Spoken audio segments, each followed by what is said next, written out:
Bonjour chers téléspectateurs, bienvenue sur Equinox Télévision, bienvenue à cette dernière livraison de la semaine de la revue des grandes unes sur votre chaîne avec nos invités qui est déjà bien installés, avec qui nous revisiterons, surtout nous analyserons et commenterons les principales unes parues ce matin. Allons les découvrir à nouveau avec tout d'abord la nouvelle expression qui ce matin s'intéresse au chantier de la Coupe d'Afrique des Nations, notamment dans une région, celle de l'Ouest, et le Premier ministre Philémon Yang qui se rendra dans cette région, nous dit le journal La Nouvelle Expression à sa une ce matin. La Nouvelle Expression qui a fait savoir que Philémon Yang donc y sera pour toucher du doigt le niveau d'avancement des différents chantiers liés à la Coupe d'Afrique des Nations. Dans cette partie, le journal qui nous rappelle que certains chantiers connaissent des taux de réalisation d'à peine 2% et présente même d'autres qui connaissent des taux de réalisation de 1,5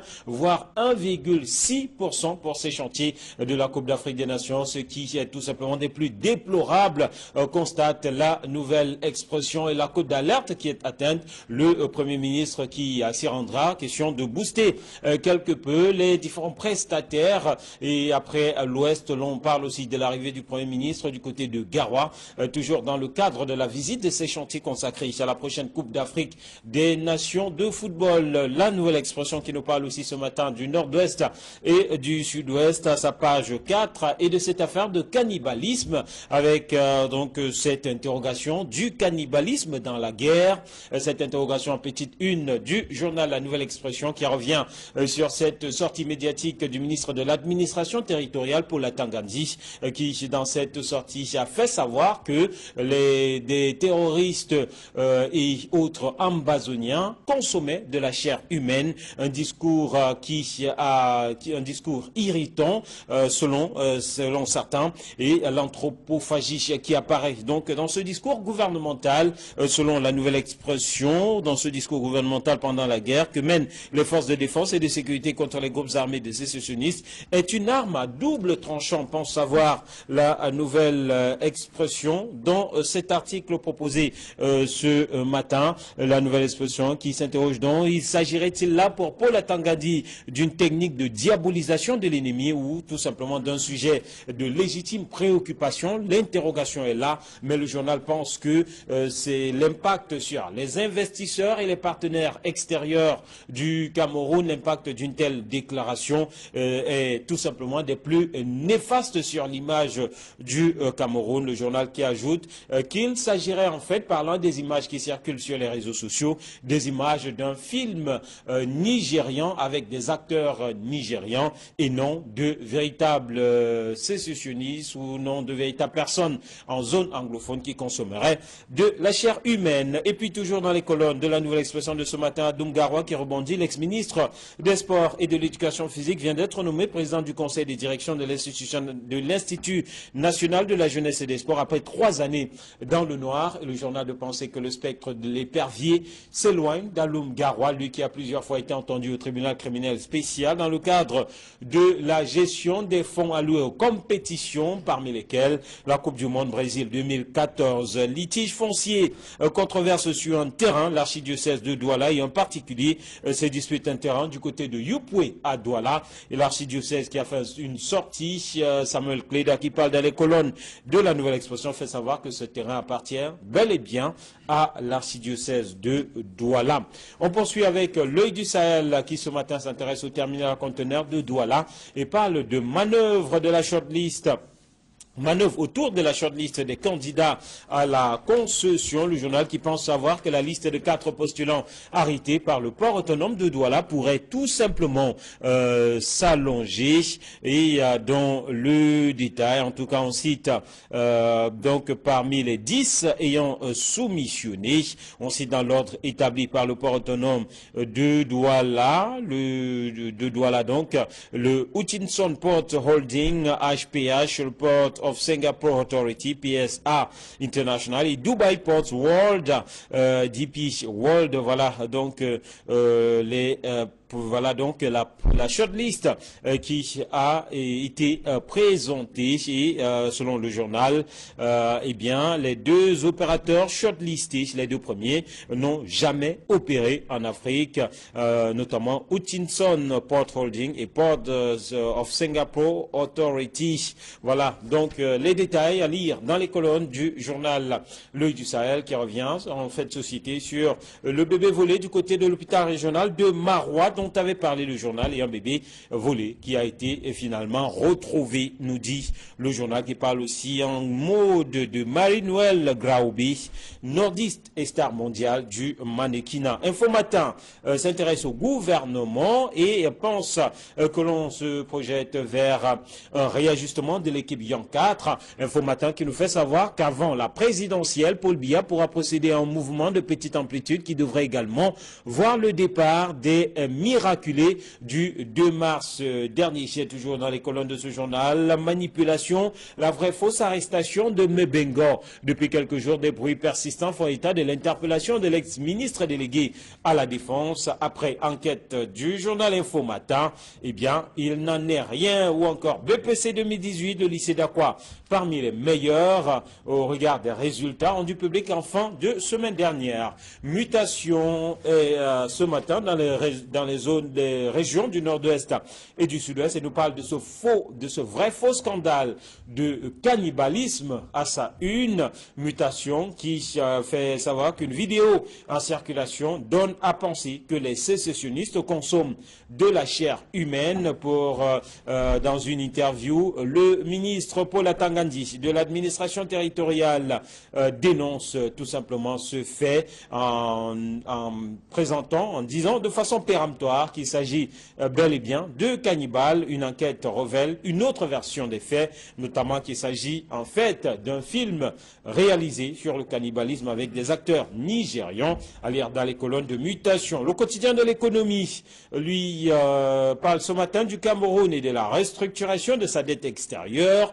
Comment le Fonds monétaire international restructure la dette extérieure malgré un taux d'endettement le plus élevé sur la décennie 2007-2018. La Caisse autonome d'amortissement CAA rassure sur la viabilité de la dette publique un an après le programme de facilité élargie de crédit avec le Fonds monétaire international, à lire dans les colonnes donc de ce journal qui nous parle aussi du Made in Cameroun et nous amène à la page 3 à la découverte d'une usine de fabrication de bobolo du nom de ce mets africain appelé en tout cas le bâton de manioc. Émergence au quotidien parle des tout dit ce matin, la France au cœur de la transition politique à travers le coup de fil de Macron à Paul Biya ainsi que la visite du secrétaire d'État français aux affaires étrangères. Paris envoie un signal fort. De même, si Paul Biya n'est pas candidat à la prochaine présidentielle, l'Hexagone va opter pour un changement dans la continuité, nous dit le quotidien Émergence,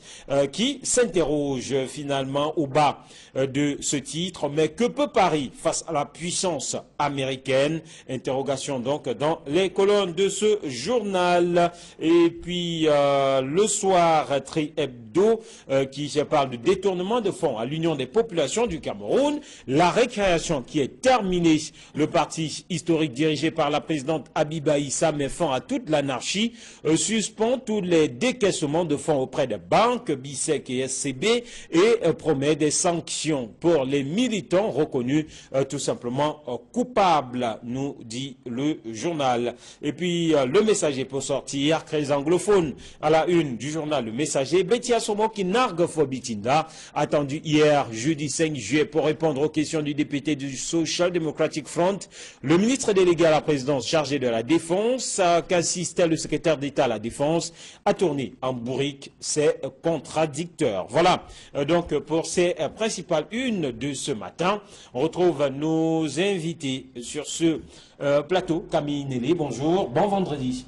Bonjour Martial Diomo, bonjour téléspectateurs d'Equinox Télé, bonjour Georges Sémé, bien évidemment mon complice, mon comparse de tous les vendredis, mais je vous avoue, Eric Martial Diomo, que j'ai le moral en berne ce matin. Vous ne pouvez pas me dire que nous sommes dans un pays où subitement, à moins d'un an du déclenchement de la Coupe d'Afrique des Nations, nous n'avons même plus de fédération. La fédération n'existe plus au Cameroun. Le football, il n'y a plus de championnat. Mais c'est incroyable, on n'a jamais vu ça nulle part. Quel est le pays, ce Cameroun, qui n'a plus de championnat parce qu'il n'y a pas d'argent? C'est incroyable. Bon, non, on veut bien nous faire croire qu'il y a 2 ans, le Cameroun a réussi à gagner, à être vice-champion d'Afrique de la CAN féminine, alors qu'il n'y a même pas de championnat de football féminin. Mais non, mais écoutez, ça commence à bien faire. Nous avons un pays et nous sommes en train de vouloir abriter la plus grande compétition de football. Et il n'y a même pas de championnat. On veut bien croire que nous pouvons avoir des sociétés qui ont des directeurs généraux adjoints avec des ministres qui cumulent le rang de ministre et de directeur général. C'est-à-dire que ce fait ne fait que accumuler le nombre d'incohérences qui caractérisent notre pays aujourd'hui. Mais qu'est-ce qui se passe dans ce pays? On a envie de se poser la question. Georges Sémé, bonjour. Bonjour à vous. Bonjour. Bienvenue, bon vendredi. Merci, bonjour au doyen. Peut-être on devrait donner un verre d'eau au doyen parce qu'il est très remonté ce matin avec ces indicateurs négatifs qu'affiche notre pays sur le plan sportif, économique et tout ce que vous savez. Et justement, peut-être l'information sur le plan sportif pour mettre tout le monde au même niveau d'information, c'est que la Ligue de football professionnel du Cameroun a décidé de suspendre le championnat faute de moyens financiers. D'ailleurs, la nouvelle expression revient dans ces pages sur cette information. Donne la parole d'ailleurs, donne la parole aussi au président du comité de normalisation qui explique cela par en tout cas qui explique le non-octroi de la subvention de la FECAFOOT par le fait que le contrat liant les deux parties portant sur cette subvention est caduque et est terminé depuis, mais la Ligue, la FECAFOOT a décidé, voilà, de son bon gré d'octroyer 200 millions, 155 millions ont déjà été versés, 45 millions restent à verser. De l'autre côté, la Ligue de football professionnel dit attendre encore près de 250 millions. Voilà, et ça cloche à ce niveau. Et peut-être l'interrogation serait le président de la Ligue qui, au moment de son élection, annonçait voilà, qu'il allait trouver des financements extérieurs, continue à plonger la Ligue dans les subventions de façon éternelle. C'est peut-être cela aussi. C'est une mauvaise publicité pour le Cameroun, qui est quand même un grand pays sportif, non seulement un grand pays sportif, mais qui est appelé à organiser quand même un grand événement qui est la Coupe d'Afrique des Nations. Alors je pense que toutes les parties prenantes devraient s'asseoir sur une table pour résoudre définitivement ce problème financier qui impacte négativement notre championnat. Et ce n'est pas la première fois que nous sommes en face d'une telle montagne qui accouche à chaque fois d'une souris. Le président Semengue l'a maintes fois dénoncé, même lors d'une conférence de presse, il a dit qu'il y avait les caisses de la Ligue étaient vides et que le championnat ne pouvait pas démarrer. Aujourd'hui, on en est encore à quelques jours de la fin du championnat à mettre sur la table à 5 jours, voilà, des problèmes financiers encore, à tel point que le championnat est interrompu. Mais qu'on continue à vivre, que cette ligue continue à vivre sur des subventions, alors que, voilà, au moment de l'élection, on sait qu'en face, il y avait un candidat qui mettait en avant le fait qu'il fallait sortir la ligue de ces éternelles perfusions. C'est malheureux, c'est la réalité camerounaise, c'est la réalité actuelle du football camerounais, c'est la réalité actuelle de la société camerounaise. Le Cameroun, grand pays de football, pays qui s'apprête à abriter dans un an, dans 12 mois, exactement 11 mois, la Coupe d'Afrique des Nations n'a même pas de championnat qui fonctionne. C'est aberrant. C'est aberrant. Allez, puisque vous avez décidé qu'on commence par le sport, allez, allons-y donc avec les chantiers de la CAN. Et Philippe Moyon qui va se rendre dans la région de l'Ouest, là sa visite est annoncée pour lundi prochain, 9 juillet. On parle de la plupart des chantiers ou bon nombre de chantiers dont les taux de réalisation sont à 2%, à 1,5, 1,6%. À moins d'un an du début de la Coupe d'Afrique des Nations. Exactement. Non mais écoutez, je dis, c'est toujours aberrant. Vous ne pouvez pas me dire qu'il y a des chantiers qui ont été lancés, non seulement pour la construction des stades, la réflexion, du moins la mise en place. À l'Ouest, il s'agit des chantiers essentiellement routiers, des chantiers hôteliers. Non, il y a aussi les stades, les routes et les hôtels. Mais quand on regarde l'effectivité de la réalisation, on tourne autour de 2%, 3%, 4%. C'est incroyable, c'est incroyable. Et pourtant, le comité de contrôle de la CAF arrive ici dans un mois. Vous pensez que dans un mois, on aura le temps de monter à 50%, 60%? On est inquiet, on est dubitatif, on est de plus en plus inquiet, on est en droit de se demander si effectivement cette Coupe d'Afrique aura lieu au Cameroun, parce que ce n'est pas possible, ce n'est pas croyable. Et une fois de plus, c'est une question d'argent. Les employés ne sont pas payés, les prestataires ne sont pas payés. Mais pourquoi ne sont-ils pas payés? La descente du Premier ministre peut-elle booster les choses, puisque le Premier ministre, après Bafoussam, est annoncé aussi du côté de Garoua, dans le cadre de la visite de ces chantiers. Georges. Bien, à ce moment où nous parlons, le gouverneur de la région du littoral est également sur le terrain pour évaluer les chantiers d'avancement du stade de Japoma, également les voies d'accès, mais également le stade de la réunification. On nous annonce également la descente, comme vous l'avez bien dit, du Premier ministre, c'est-à-dire le chef du gouvernement, une très haute personnalité qui devra également aller visiter du côté de l'Ouest les mêmes chantiers. Et ça intervient au moment où on annonce la venue de cette mission de la CAF dans 3 semaines.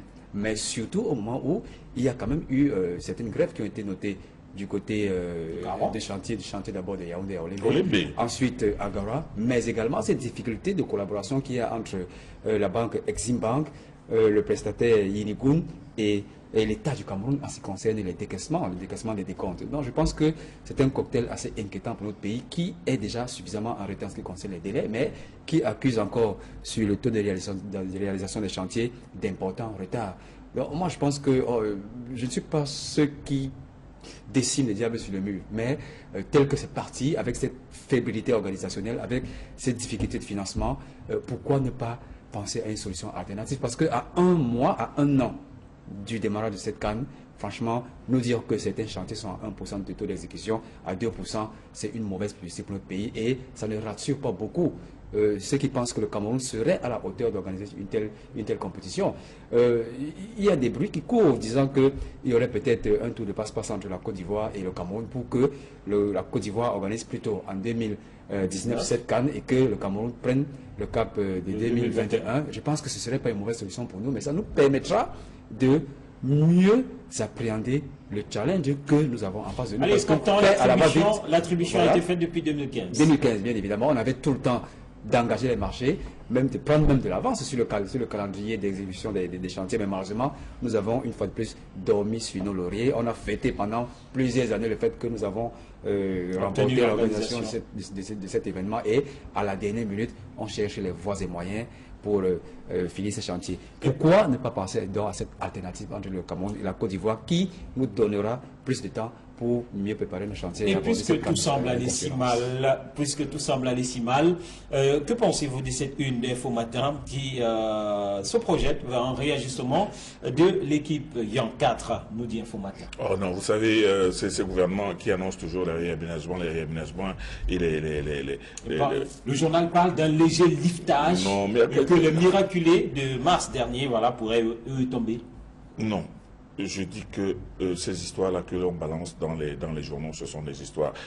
Avant le réaménagement du gouvernement Yang 4, pendant 3 ans, c'est-à-dire que ces journaux n'ont fait que non à la fin de la semaine, oui, ce jour, dans 2 mois, dans 3 mois. C'est-à-dire qu'ils estiment qu'il y a des risques, parce que selon ce titre-là, des rescapés du dernier gouvernement Yang 4, il faut que Paul Biya les vire avant l'élection. Les rescapés du 2 mars. Du 2 mars. Non, écoutez, moi je pense que Paul Biya ne peut pas changer un gouvernement 3 mois après en avoir changé un autre. Non, c'est pas possible. Et d'ailleurs, vous qui le connaissez, il est assez lent à la détente dans cet exercice. Donc, tout ça, ce ne sont que des spéculations qui d'ailleurs n'amusent plus personne. Allez, évoquons un autre sujet à présent, c'est la situation dans le nord-ouest et le sud-ouest.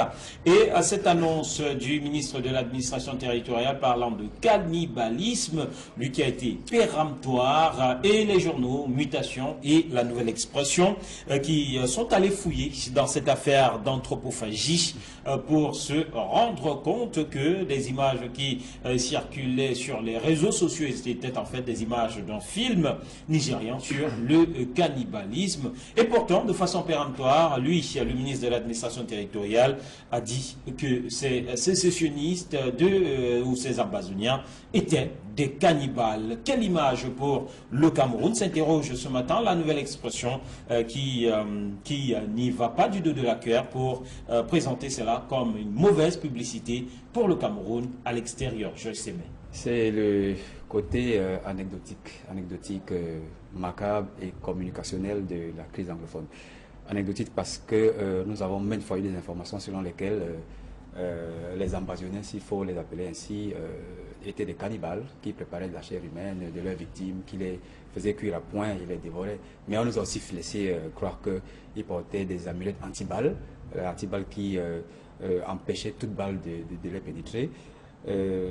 On nous a aussi également dit que du côté des forces armées camerounaises, leur nourriture provenait de Douala et qu'ils se méfiaient de toute nourriture qui était faite sur place dans les régions anglophones. Donc je crois que c'est le côté anecdotique de cette crise anglophone, mais également le côté macabre, parce que ces images de la vidéo dont vous parlez, des personnes qui sont dans une marmite en train d'être cuites, ce sont des images assez fortes et qui devraient interpeller plus d'un. Maintenant, vous savez que dans ce type de crise, il y a la communication aussi. Chaque parti, chaque camp use des canaux de communication divers pour soit effrayer l'ennemi ou alors pour se positionner sur le plan de cette guerre. Mais au-dessus de tout cela, je crois quand même qu'il y a quelque chose de grave à relever.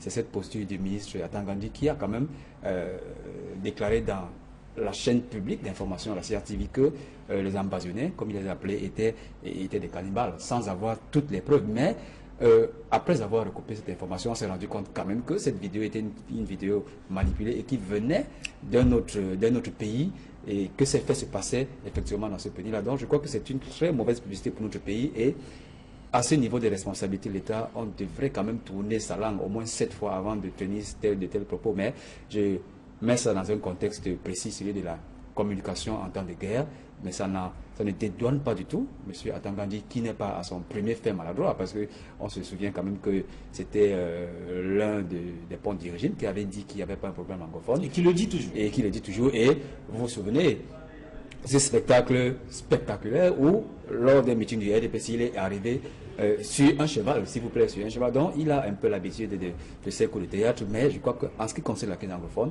il faut prendre la mesure des choses avant de déclaré... Camille, une élection, cette actualité du cannibalisme dans la guerre, s'interroge la nouvelle expression. Ben vous savez, il y a d'abord un journal publié par exemple à Yaoundé qui nous a montré, qui nous a servi une entière avec la marmite bouillante avec un bout de bras et un bout de pied pour décrire avec force détail comment les Amazoniens mangeraient de la chair humaine. Mais vous savez aussi que cette vidéo circule en fait dans les réseaux sociaux depuis plusieurs mois. Et date pas d'aujourd'hui, ça fait plusieurs mois que cette vidéo est baladée et les gens peuvent se poser des questions. Et les gens peuvent même se demander en toute bonne foi, est-ce que ce ne serait pas possible? Quand on pense, on tient compte du nombre de militaires ou de gendarmes qui ont été tués, décapités, la tête emportée, ou des parties génitales emportées. Vous savez très bien que pour ceux qui sont dans ces pratiques assez malsaines, il se dit qu'en emportant le sexe de votre ennemi, vous prenez sa puissance.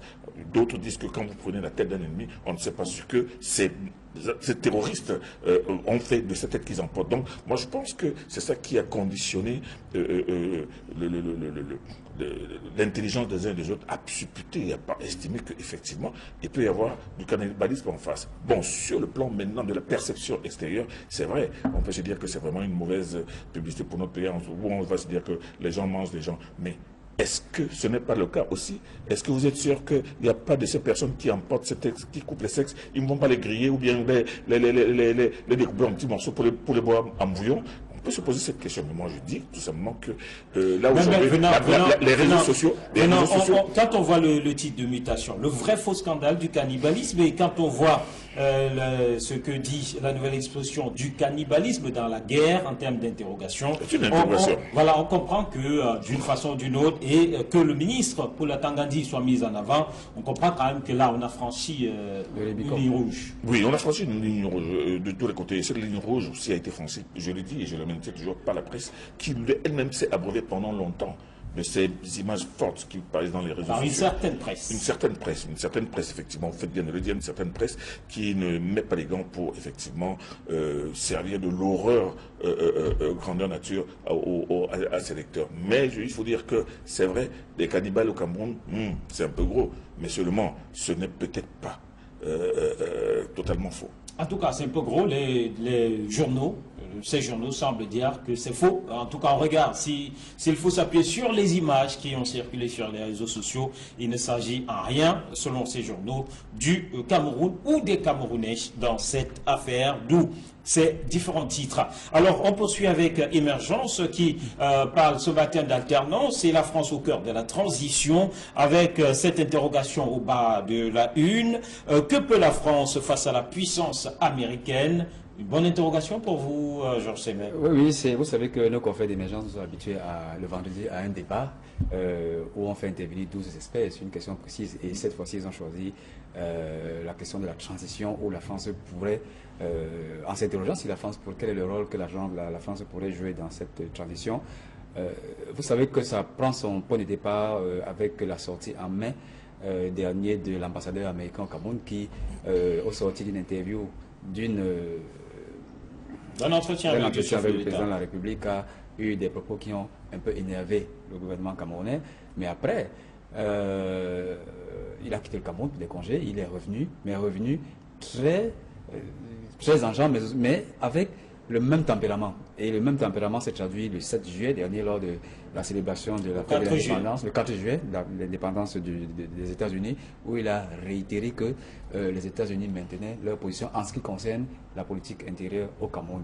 Et au même moment, quasiment au même moment, M. Macron a pris fait et cause en faveur du gouvernement de Yaoundé, qu'il dit soutenir, l'accompagner dans ses efforts de mise en place de la décentralisation. Donc, la presse a donc récupéré ces deux événements pour dire qu'il y aurait certainement de l'eau dans le gaz entre les États-Unis et la France. Mais n'oublions pas que la France et les États-Unis sont des alliés sur l'international, même s'il peut y avoir des points de divergence en ce qui concerne la gestion des affaires au Cameroun. Et la conjoncture politique donne raison à nos confrères d'émergence parce que les propos d'Emmanuel Macron et ceux de l'ambassadeur des États-Unis au Cameroun sont des propos assez divergents et on s'interrogerait sur un certain conflit, d'intérêts entre la France et les États-Unis au Cameroun, sans oublier que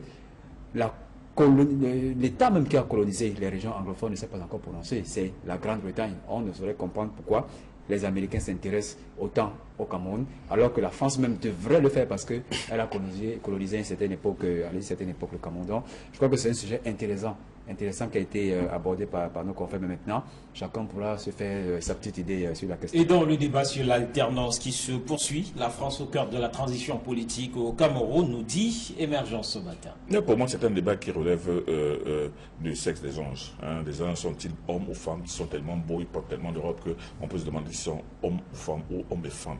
Non, je pense que ce soit les États-Unis, que ce soit la France, aucun de ces deux pays ne jouera vraiment un rôle majeur dans l'alternance au Cameroun ou dans l'élection qui arrive. Il faut le comprendre. Le gouvernement en place a organisé son élection. Cette élection va être tenue. Ce ne sont pas les États-Unis qui vont empêcher ces élections. Ce n'est pas la France qui va empêcher. D'ailleurs, si l'ambassadeur américain d'ailleurs a dit dans la livraison d'ailleurs de la nouvelle expression d'aujourd'hui, que nous ne sommes pas obligés d'être d'accord sur tout. Non, nous ne sommes pas obligés d'être d'accord sur tout pour se mettre sur la table de discussion. Voilà. Donc, moi je pense on peut avoir des points de vue divergents, cela n'empêche qu'on discute. Voilà. Et je pense que c'est un message. C'est un message. Donc, c'est pour cela que moi je dis que laisser les bouts de phrases qu'on prend à gauche et à droite, laisser le bout de phrase de Macron qui dit du Cameroun que oui, il va aider le Cameroun dans la lutte contre Boko Haram. Mais est-ce que vous pouvez-vous imaginer ou bien pensez-vous que M. Macron porte spécialement le président Paul Biya dans son cœur, ou pourrait n'avoir jamais mis les pieds dans son pays depuis qu'il est là?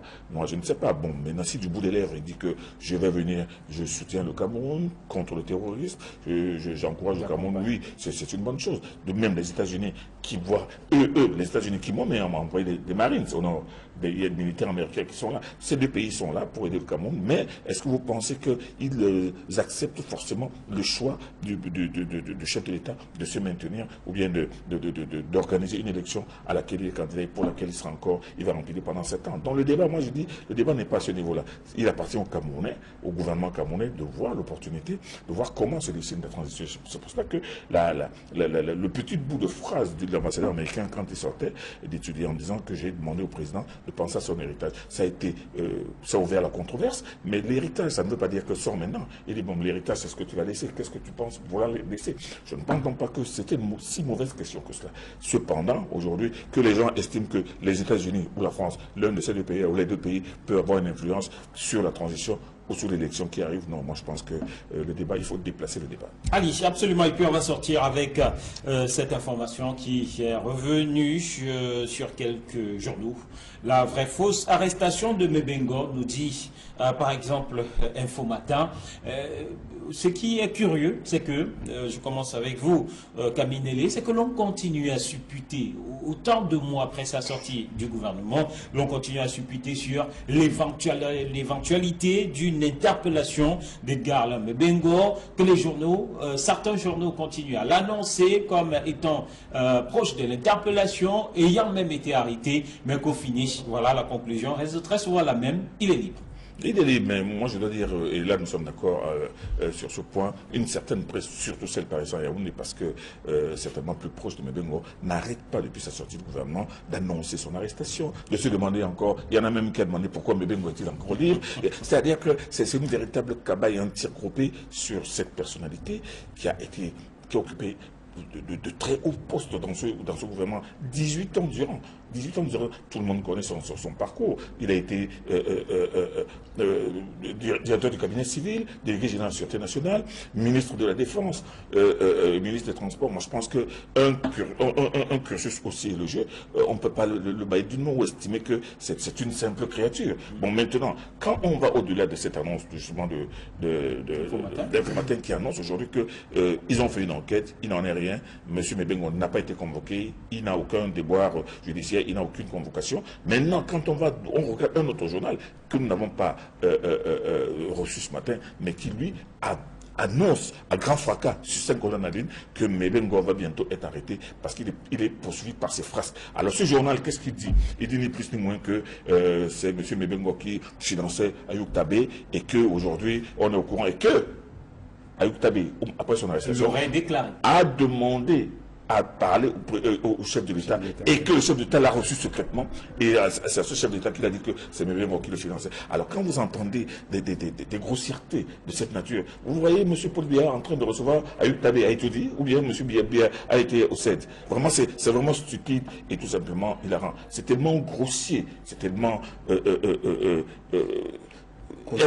incroyable que alors on comprend que en fait M. Mebengo est sous le feu d'une cabale. Une cabale d'ailleurs qui est entretenue non seulement par les journaux, mais même par d'autres groupes, parce que quand vous regardez les réseaux sociaux, on comprend qu'il y a une démarche cohérente qui le vise. Alors sur cette actualité, Georges Semet. Le doyen en a dit assez, mais je peux quand même rajouter quelque chose. Mais vous savez que cette question de l'arrestation de Mebengo a commencé lorsqu'il était ministre délégué à la présidence de la République chargé de la Défense. On l'annonçait tout de suite en prison. Et lorsqu'il a été muté de ce poste pour ministre des Transports, avec la série des accidents qu'on a relevés sur nos axes routiers, on disait encore que cette fois-ci, c'est la fin. Ferroviaire des écarts. Exactement. On disait cette fois-ci, c'est la fin, il sera attrapé. Malheureusement, après qu'on l'ait enlevé le 2 mars 2018 à la tête du ministère des Transports, les journaux, certains journaux de Yaoundé encore le disaient, cette fois-ci, il a route pour Konongi. Alors on nous a même dit qu'il avait été convoqué une fois, alors qu'il n'en était rien du tout. Et ceux qui avaient été débarqués, au même titre que lui de ce gouvernement, ont été arrêtés, certains ont été arrêtés. Je prends le cas de M. Lazil Atangana qui a été arrêté, mais M. Mebengo est encore libre et on nous resserre encore cette polémique sur son arrestation. Et heureusement que c'est ce journal de Yaoundé n'est pas du tout suivi par les autres, parce que pour nous c'est du réchauffé qui n'est pas opportun en ce moment. Donc je crois que c'est une cabale, comme l'a dit le doyen, et on devrait plutôt se pencher sur l'essentiel, sur les projets, sur les problèmes qui intéressent le Cameroun actuellement, au lieu de supputer sur l'arrestation de telle ou telle personnalité, alors qu'on n'en a même pas les preuves. Et lorsqu'on parcourt même l'article, c'est un article vide qui n'a aucun élément probant qui conduise à l'arrestation de M. Mebengo. Donc, je profite de cette occasion pour terminer à nos confrères, de dire à nos confrères de Yaoundé surtout, parce que c'est eux qui excellent dans ce type de une, de se souvenir que le journaliste est un éclaireur de la société et que lorsque il écrit ce type d'article ou alors lorsqu'il titre ce type de une, il faut qu'il ait sans doute de toutes les garanties matérielles pour que demain lorsqu'il est convoqué quelque part, qu'il est brandi afin de se dédouaner. Mais malheureusement, l'éthique professionnelle et la déontologie est systématiquement foulée au pied du côté des... Malheureusement, merci à vous Georges Semet, merci Camille Nelly, merci à vous autres chers téléspectateurs. C'était la dernière livraison de cette semaine. Lundi sera notre jour, nous serons là forcément pour notre numéro. Entre temps, nous vous souhaitons de passer un très bon week-end, ceci en compagnie des programmes d'Equinox Télévision. Au revoir.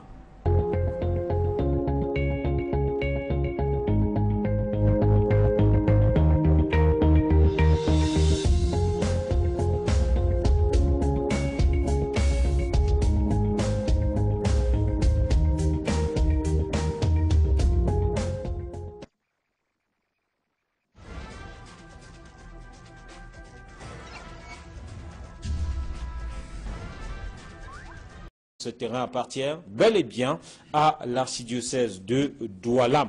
On poursuit avec l'œil du Sahel qui ce matin s'intéresse au terminal à conteneurs de Douala et parle de manœuvre de la shortlist. Manœuvre autour de la shortlist des candidats à la concession. Le journal qui pense savoir que la liste de 4 postulants arrêtés par le port autonome de Douala pourrait tout simplement s'allonger. Et dans le détail, en tout cas on cite donc parmi les 10 ayant soumissionné, on cite dans l'ordre établi par le port autonome de Douala, donc le Hutchinson Port Holding HPH, le Port of Singapore Authority, PSA International, et Dubai Ports World, DP World. Voilà donc voilà donc la shortlist qui a été présentée et selon le journal, eh bien les 2 opérateurs shortlistés, les 2 premiers, n'ont jamais opéré en Afrique, notamment Hutchinson Port Holding et Port of Singapore Authority. Voilà donc les détails à lire dans les colonnes du journal L'œil du Sahel qui revient en fait de société sur le bébé volé du côté de l'hôpital régional de Maroua dont avait parlé le journal, et un bébé volé qui a été finalement retrouvé, nous dit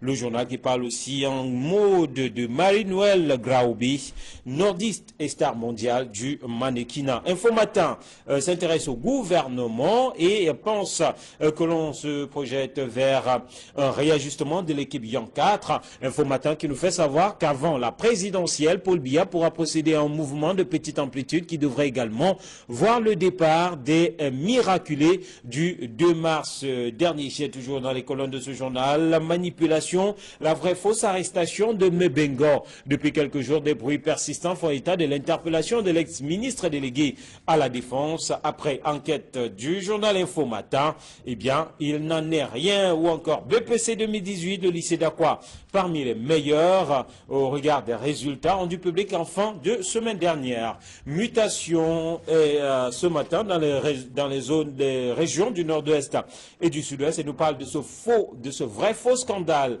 de cannibalisme à sa une. Mutation qui fait savoir qu'une vidéo en circulation donne à penser que les sécessionnistes consomment de la chair humaine.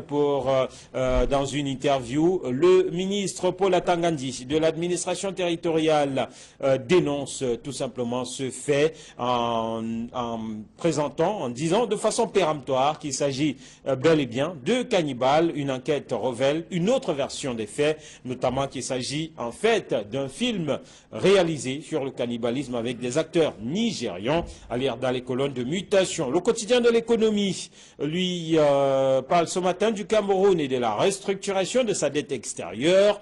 Comment le Fonds monétaire international restructure la dette extérieure malgré un taux d'endettement le plus élevé sur la décennie 2007-2018. La Caisse autonome d'amortissement CAA rassure sur la viabilité de la dette publique un an après le programme de facilité élargie de crédit avec le Fonds monétaire international, à lire dans les colonnes donc de ce journal qui nous parle aussi du Made in Cameroun et nous amène à la page 3 à la découverte d'une usine de fabrication de bobolo du nom de ce mets africain appelé en tout cas le bâton de manioc. Émergence au quotidien parle des tout dit ce matin. La France au cœur de la transition politique à travers le coup de fil de Macron à Paul Biya ainsi que la visite du secrétaire d'État français aux Affaires étrangères. Paris envoie un signal fort. De même, si Paul Biya n'est pas candidat à la prochaine présidentielle, l'Hexagone va opter pour un changement dans la continuité, nous dit le quotidien Émergence,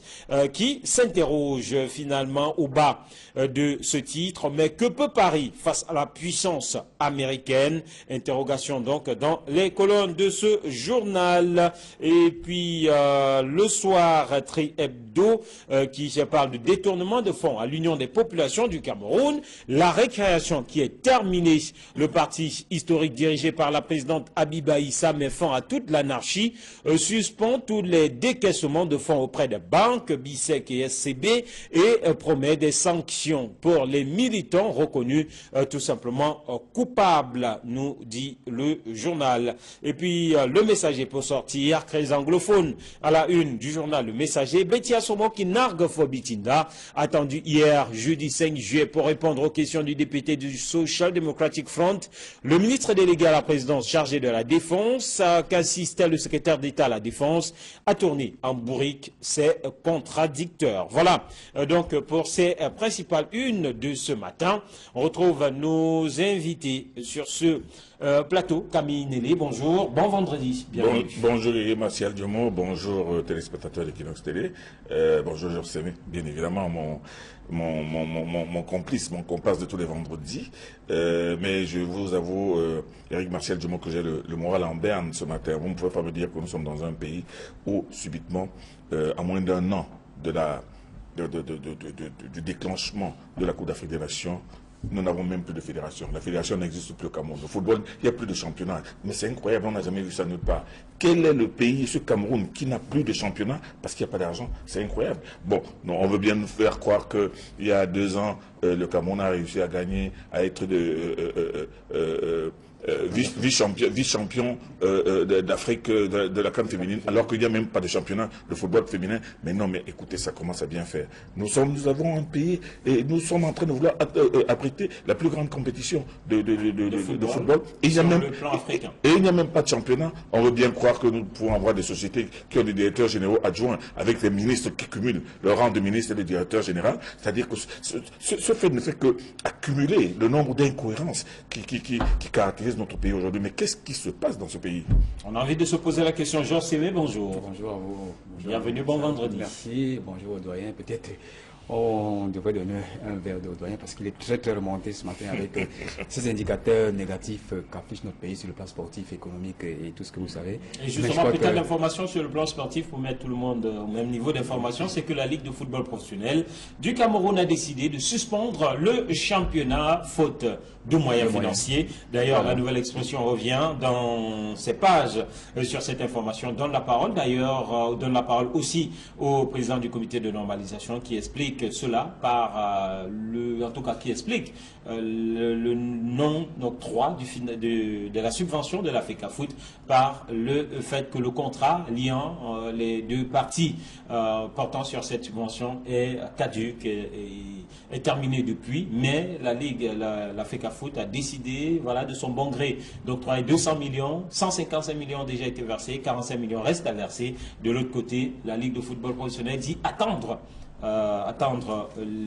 encore près de 250 millions. Voilà, et ça cloche à ce niveau. Et peut-être l'interrogation serait le président de la Ligue qui, au moment de son élection, annonçait voilà, qu'il allait trouver des financements extérieurs, continue à plonger la Ligue dans les subventions de façon éternelle. C'est peut-être cela aussi. C'est une mauvaise publicité pour le Cameroun, qui est quand même un grand pays sportif. Non seulement un grand pays sportif, mais qui est appelé à organiser quand même un grand événement qui est la Coupe d'Afrique des Nations. Alors, je pense que toutes les parties prenantes devraient s'asseoir sur une table pour résoudre définitivement ce problème financier qui impacte négativement notre championnat. Et ce n'est pas la première fois que nous sommes en face d'une telle montagne qui accouche à chaque fois d'une souris. Le président Semengue l'a maintes fois dénoncé, même lors d'une conférence de presse, il a dit qu'il y avait les caisses de la Ligue étaient vides et que le championnat ne pouvait pas démarrer. Aujourd'hui, on en est encore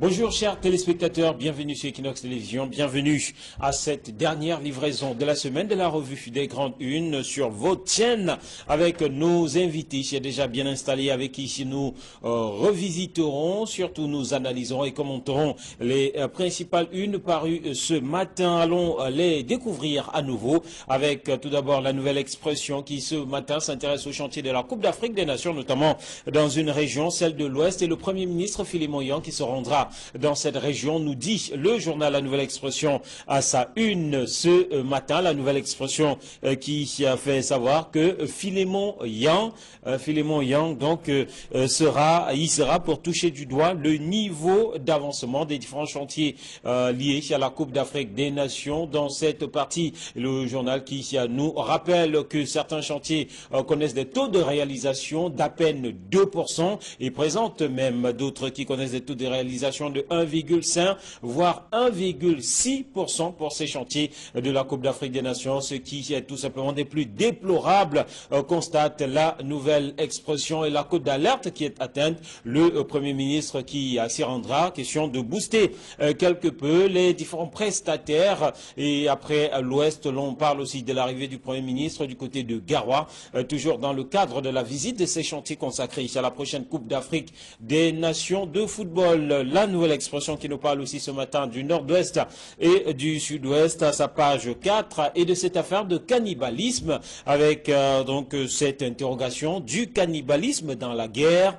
Cette interrogation en petite une du journal La Nouvelle Expression qui revient sur cette sortie médiatique du ministre de l'administration territoriale Paul Atangadi qui dans cette sortie a fait savoir que des terroristes et autres ambazoniens consommaient de la chair humaine, un discours un discours irritant selon certains, et l'anthropophagie qui apparaît donc dans ce discours gouvernemental selon La Nouvelle Expression, dans ce discours gouvernemental pendant la guerre que mènent les forces de défense et de sécurité contre les groupes armés des sécessionnistes est une arme à double tranchant, pense savoir la Nouvelle Expression dans cet article proposé ce matin. La Nouvelle Expression qui s'interroge donc, il s'agirait-il là pour Paul Atangadi d'une technique de diabolisation de l'ennemi ou tout simplement d'un sujet de légitime préoccupation? L'interrogation est là, mais le journal pense que c'est l'impact sur les investisseurs et les partenaires extérieurs du Cameroun. L'impact d'une telle déclaration est tout simplement des plus néfastes sur l'image du Cameroun. Le journal qui ajoute qu'il s'agirait en fait, parlant des images qui circulent sur les réseaux sociaux, des images d'un film nigérian avec des acteurs nigérians et non de véritables sécessionnistes ou non de véritables personnes en zone anglophone qui consommeraient de la chair humaine. Et puis toujours dans les colonnes de La Nouvelle Expression de ce matin, Adoum Garoua qui rebondit, l'ex-ministre des Sports et de l'Éducation physique vient d'être nommé président du conseil de direction de l'Institut national de la jeunesse et des sports après 3 années dans le noir. Et le journal de penser que le spectre de l'épervier s'éloigne d'Adoum Garoua, lui qui a plusieurs fois été entendu au tribunal criminel spécial dans le cadre de la gestion des fonds alloués aux compétitions, parmi lesquelles la Coupe du Monde Brésil 2014. Litige foncier, controverse sur un terrain, l'archidiocèse de Douala et en particulier se dispute un terrain du côté de Yupoué à Douala, et l'archidiocèse qui a fait une sortie, Samuel Cléda qui parle dans les colonnes de La Nouvelle Expression fait savoir que à quelques jours de la fête du championnat, à mettre sur 5 la table journées à 5 pour jours, la voilà, Ligue 1, des par problèmes exemple. financiers encore, à tel point que le championnat est Mais interrompu. qu'on C'est continue assez à scandaleux, vivre, voilà. que cette ligue continue à vivre sur des subventions, alors que, voilà, au moment de l'élection, on sait qu'en face, il y avait un candidat qui mettait en avant le fait qu'il fallait sortir la ligue de ses éternelles perfusions. C'est malheureux, c'est la réalité camerounaise, c'est la réalité actuelle du football camerounais, c'est la réalité actuelle de la société camerounaise. Le Cameroun, grand pays de football, pays qui s'apprête à abriter dans un an, dans 12 mois, exactement 11 mois, la Coupe d'Afrique des Nations n'a même pas de championnat qui fonctionne. C'est aberrant. C'est aberrant. Allez, puisque vous avez décidé qu'on commence par le sport, allez, allons-y donc avec les chantiers de la CAN. Et Philippe Moyon qui va se rendre dans la région de l'Ouest, là sa visite est annoncée pour lundi prochain, 9 juillet. On parle de la plupart des chantiers ou bon nombre de chantiers dont les taux de réalisation sont à 2%, à 1,5, 1,6%. À moins d'un an du début de la Coupe d'Afrique des Nations. Exactement. Non mais écoutez, je dis, c'est toujours aberrant. Vous ne pouvez pas me dire qu'il y a des chantiers qui ont été lancés, non seulement pour la construction des stades, la réflexion, du moins, la mise en place. À l'Ouest, il s'agit des chantiers essentiellement routiers, des chantiers hôteliers. Non, il y a aussi les stades, les routes et les hôtels. Mais quand on regarde l'effectivité de la réalisation, on tourne autour de 2%, 3%, 4%. C'est incroyable, c'est incroyable. Et pourtant, le comité de contrôle de la CAF arrive ici dans un mois. La mission vous pensez que dans un mois, on aura le temps de monter à 50%, 60%? On est inquiet, on est dubitatif, on se pose, on est de plus en plus inquiet, on est en droit de se demander si effectivement cette Coupe d'Afrique aura lieu au Cameroun, parce que ce n'est pas possible, ce n'est pas croyable. Et une fois de plus, c'est une question d'argent. Les employés ne sont pas payés, les prestataires ne sont pas payés. Mais pourquoi ne sont-ils pas payés? La descente du Premier ministre peut-elle booster les choses, puisque le Premier ministre, après Bafoussam, est annoncé aussi du côté de Garoua dans le cadre de la visite de ces chantiers, Georges? Bien, à ce moment où nous parlons, le gouverneur de la région du littoral est également sur le terrain pour évaluer les chantiers d'avancement du stade de Japoma, également les voies d'accès, mais également le stade de la réunification. On nous annonce également la descente, comme vous l'avez bien dit, du Premier ministre, c'est-à-dire le chef du gouvernement, une très haute personnalité qui devra également aller visiter du côté de l'Ouest les mêmes chantiers. Et ça intervient au moment où on annonce la venue de cette mission de la CAF dans 3 semaines. Mais surtout au moment où il y a quand même eu certaines grèves qui ont été notées du côté des chantiers d'abord de Yaoundé à Olymbe, ensuite à Garoua, mais également cette difficulté de collaboration qu'il y a entre la banque Exim Bank, le prestataire Yinigun et l'État du Cameroun en ce qui concerne le décaissement des décomptes. Donc je pense que c'est un cocktail assez inquiétant pour notre pays qui est déjà suffisamment en retard en ce qui concerne les délais, mais qui accuse encore sur le taux de réalisation des chantiers d'importants retards. Donc moi je pense que je ne suis pas ceux qui dessinent le diable sur le mur, mais tel que c'est parti, avec cette fébrilité organisationnelle, avec cette difficulté de financement, pourquoi ne pas penser à une solution alternative? Parce qu'à un mois, à un an du démarrage de cette CAN, franchement, nous dire que certains chantiers sont à 1% de taux d'exécution, à 2%, c'est une mauvaise publicité pour notre pays et ça ne rassure pas beaucoup ceux qui pensent que le Cameroun serait à la hauteur d'organiser une telle compétition.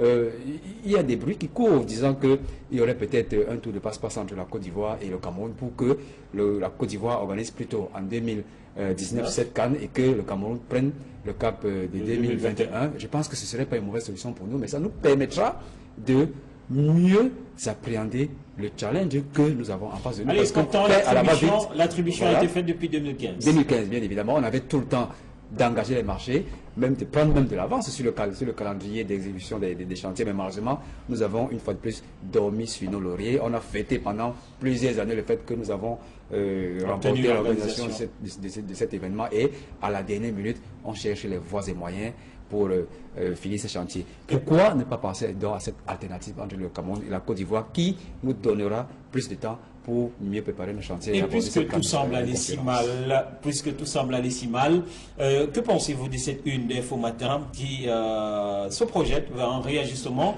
de l'équipe Yang 4, nous dit Info Matin? Oh non, vous savez, c'est ce gouvernement qui annonce toujours les réaménagements et le journal parle d'un léger liftage et que le miraculé de mars dernier pourrait tomber. Non. Je dis que ces histoires-là que l'on balance dans les journaux, ce sont des histoires.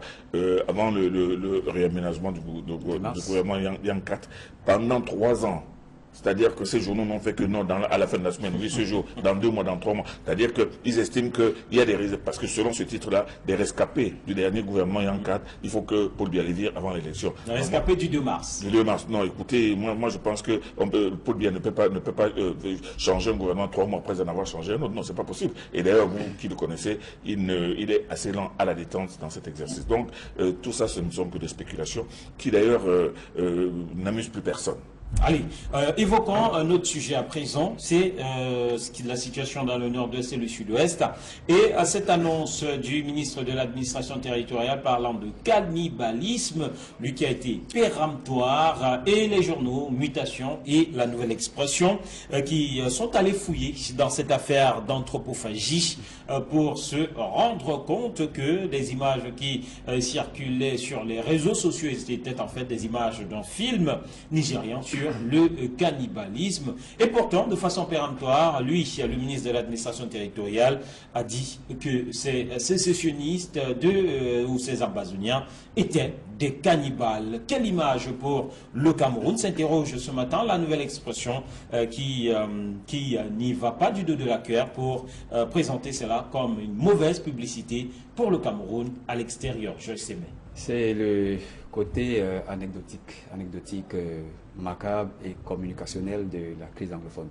Anecdotique parce que nous avons maintes fois eu des informations selon lesquelles les ambazoniens, s'il faut les appeler ainsi, étaient des cannibales qui préparaient de la chair humaine de leurs victimes, qui les faisaient cuire à point et les dévoraient. Mais on nous a aussi laissé croire qu'ils portaient des amulettes anti-balles, qui empêchaient toute balle de les pénétrer.